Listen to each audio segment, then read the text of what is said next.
Welcome back to Chapter 28 of Running with the Sun. I almost race-walked right into her.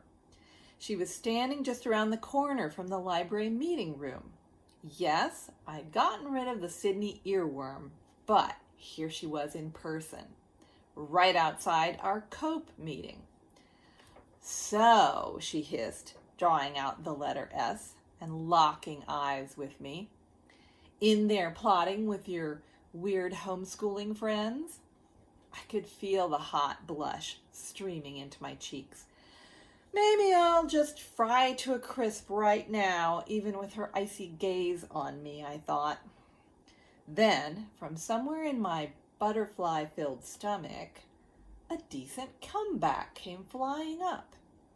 "Try asking a polite question, and I'll try to give you an answer, Sydney." I took a deep breath, concentrated on letting it out slowly. I'm starting to think of my vagus nerve as just a jumpy little chihuahua that I need to pet to calm down. The breathing is the petting. "I don't need your answers," Sydney snapped. "I already know that you'll do anything to get attention. And now you want money, too, for this dumb flower thing you think is such a hot idea." She can't control me just by being so mean, I thought to myself. I remember Dad telling us that sometimes people who want to control everything do that because they're scared. Taking in Sydney's glaring eyes, down-turned mouth, and hands in tight fists, it was hard to believe she was afraid. She looked mad enough to knock me down. I decided I wasn't going to be mean back. I'd be nice, even if it wouldn't change her. Here goes nothing, I thought, taking a step sideways that broke me out of her terrible eyeball gravity.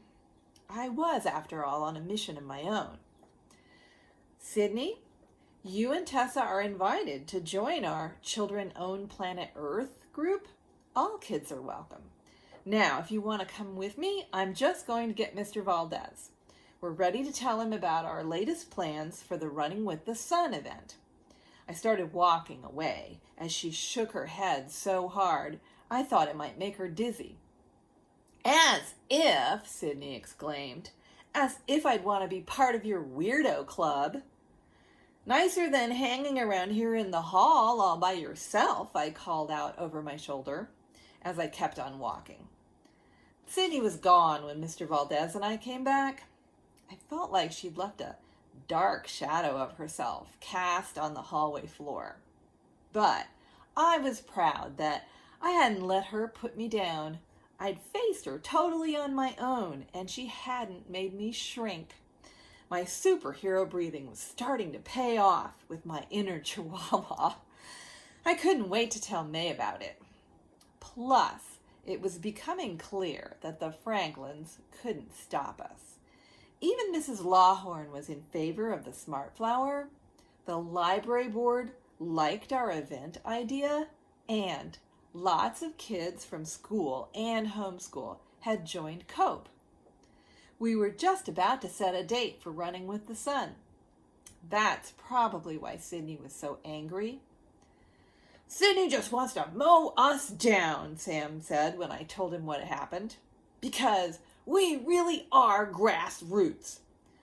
And we're going to keep on spreading the green," I declared.